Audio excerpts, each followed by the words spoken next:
So hello, BW. So we are back tonight with another virtual table talk. But tonight, you guys, I am not by myself. I have a phenomenal woman with me. I have come to admire this lady via Instagram, and she is the force behind the I Am Enough movement.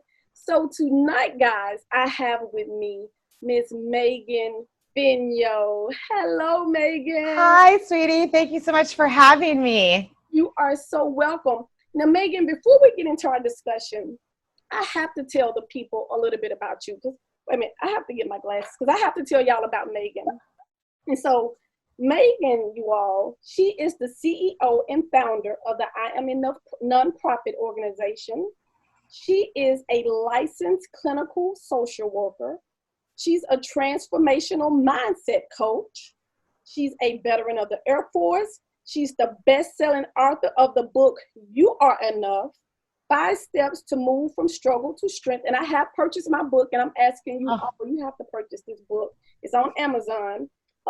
You were also seen on the Good Morning Show in San Diego.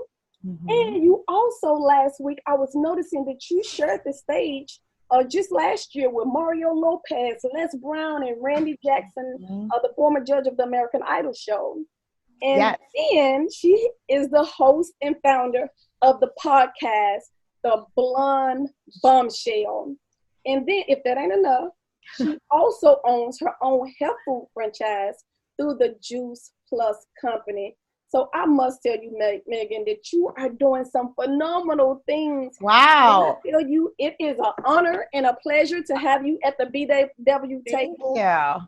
That was an old, where did you get that bio? That's an old bio. Oh, honey, I've been watching you and following you for months. You are so adorable. I love that. Because I was like, wait a second, that's not what my bio says anymore, but it's pretty much all the same. So yeah, I have followed everything Megan Fenyoe. You are so amazing. Thank you. Anything that I left off? You said that's an old bio. No, I mean, no, everything is the same. It's just, everything is the same. I am an FTV as well, which is a little bit different than the podcast. But other than that, everything else is the same. Okay. So yeah. Let's get straight into tonight's discussion because I know you're a busy lady and I don't want to hold you long.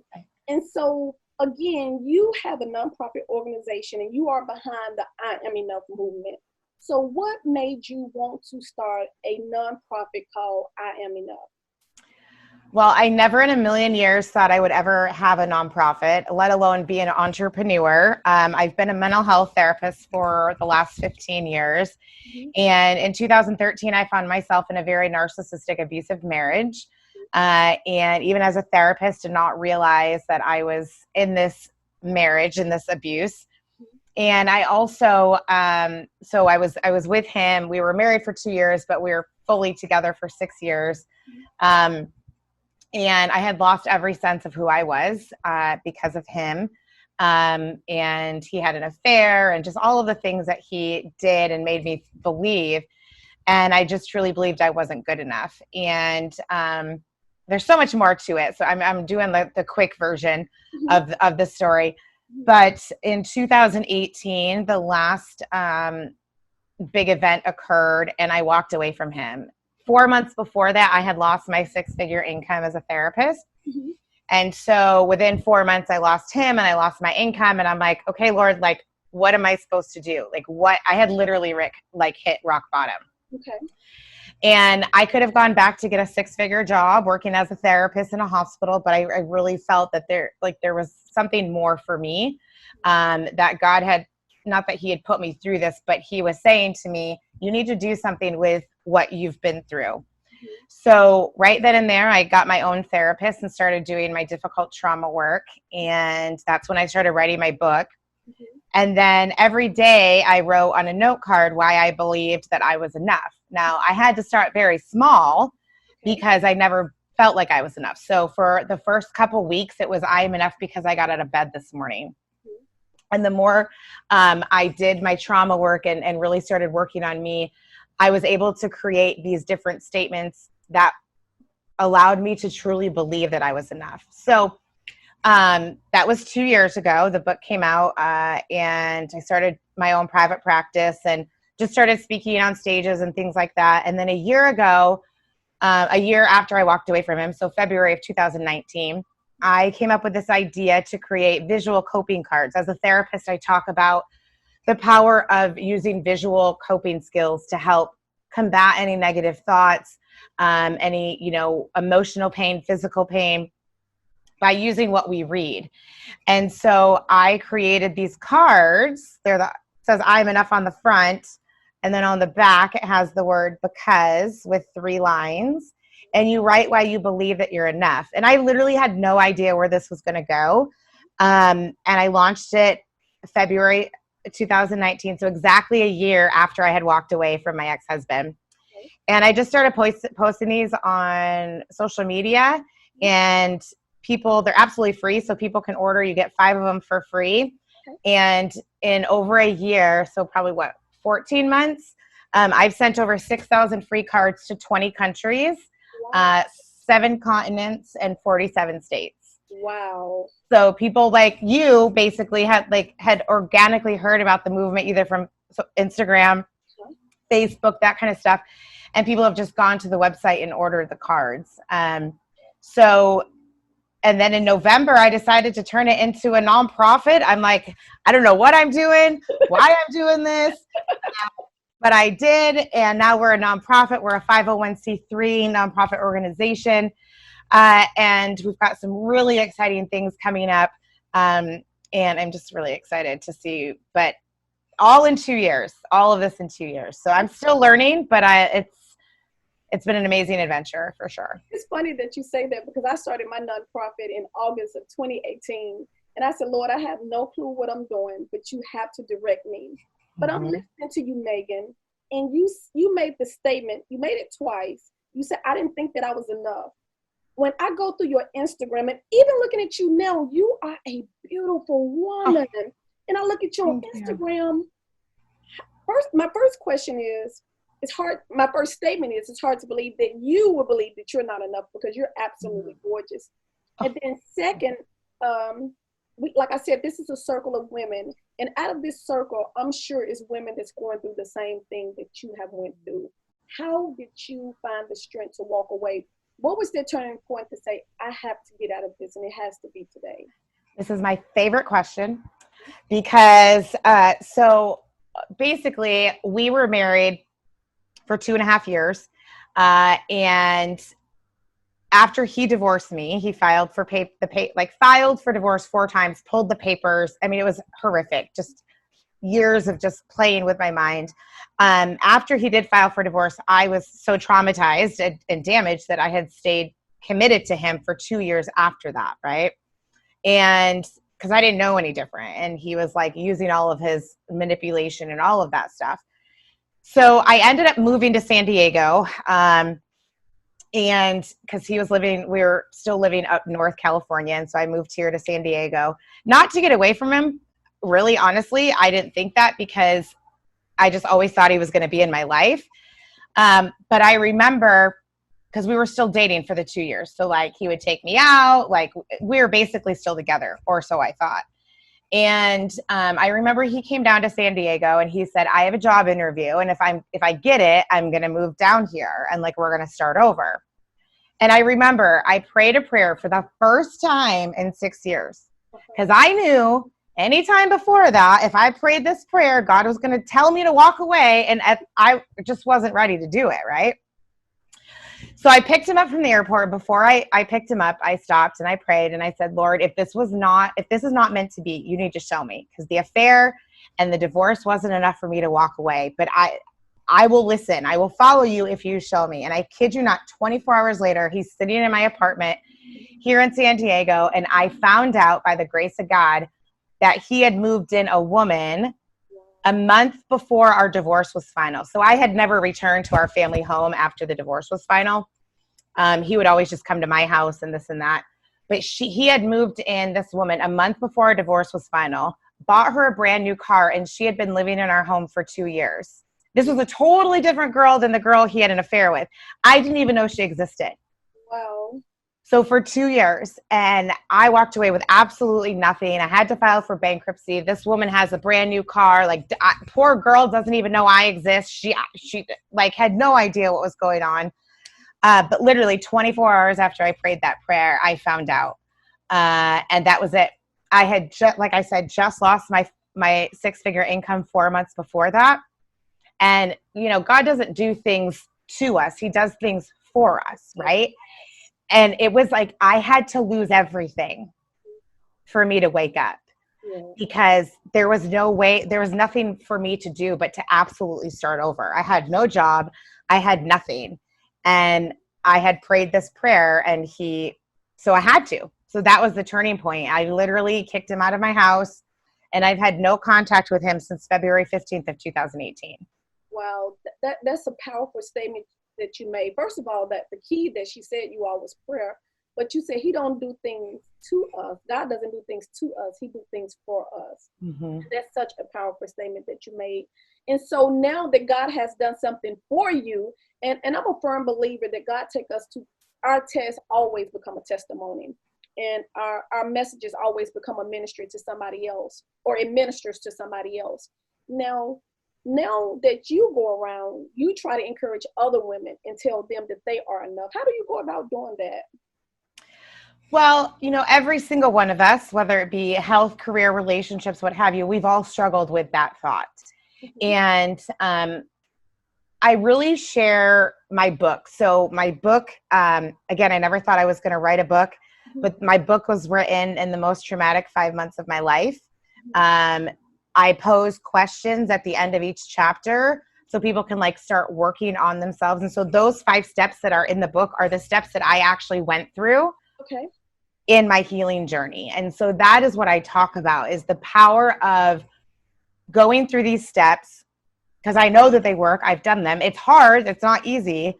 But I know that when you go through these steps, you are able to truly figure out who you are, discover who you are, and really find your passion and purpose, and then learn how to ground all of the negativity that comes up when you're doing this work and all of that.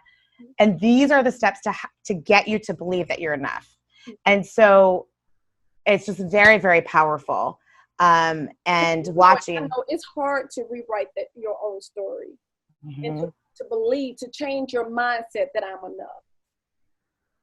It is. It takes practice. Like I said, you have to start small. So for me, I started off as, I am enough because I got out of bed this morning, because that was the only thing I believed, right? And so I had to start small, and that's what you have to do. It doesn't have to be this gigantic big statement that you truly believe right away. You've got to start small and at least believe it 50%.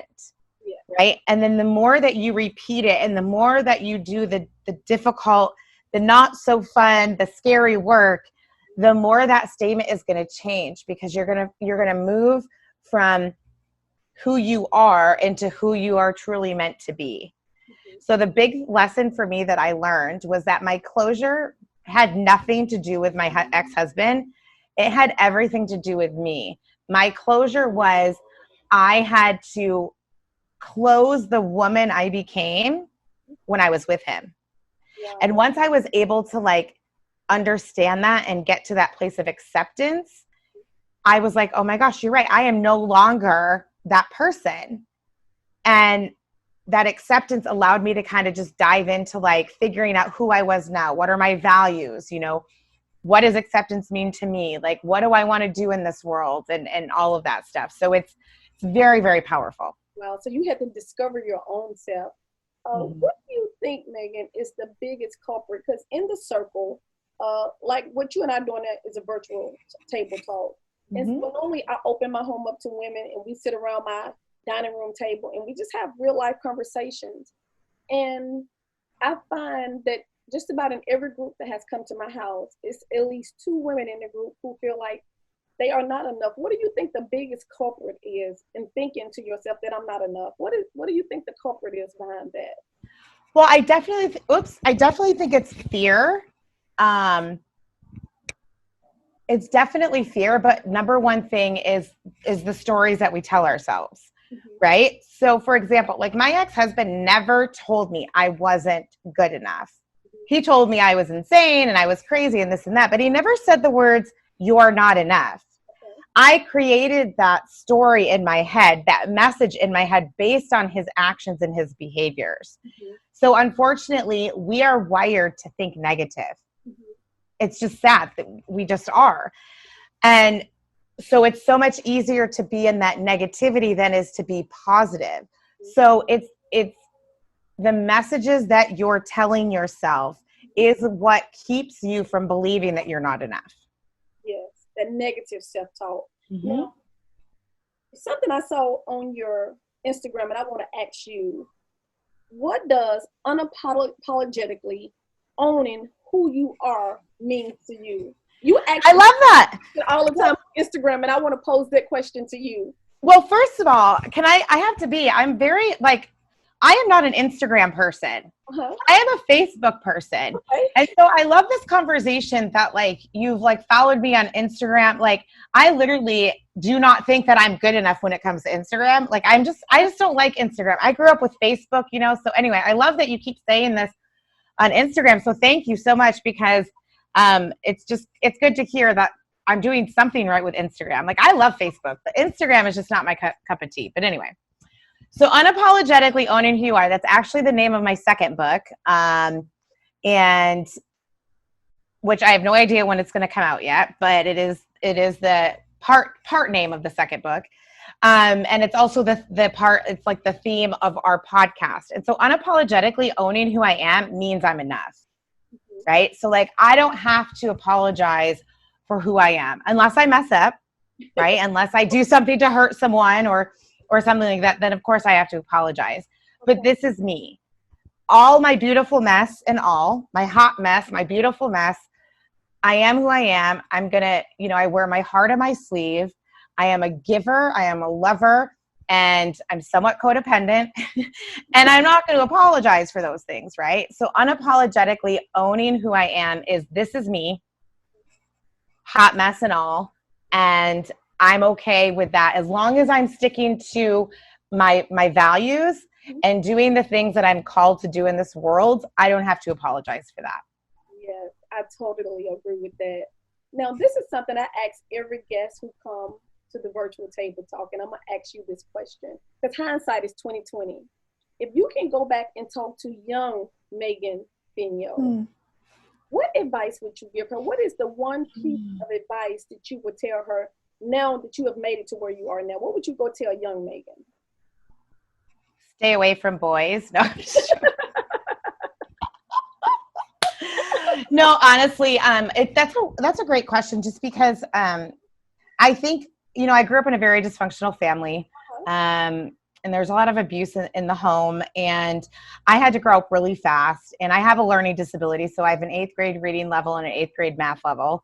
And so everything was super hard for me. I think for me, going back to my younger self, I hated high school. I hated middle school because I just felt like I wasn't enough, right? Because I'm only 4'11". I was always super short and just socially awkward. And I would tell myself, my younger self, about the unapologetically owning who you are, being enough, standing in your power. Because I think that once I got to college, I thrived. I loved college, but middle school and high school were horrific years for me. And I think I would tell myself to truly believe in those two phrases, being enough and unapologetically owning who you are, because I would have just been so much more powerful. Yeah. And I would have just had so much more confidence. Yes.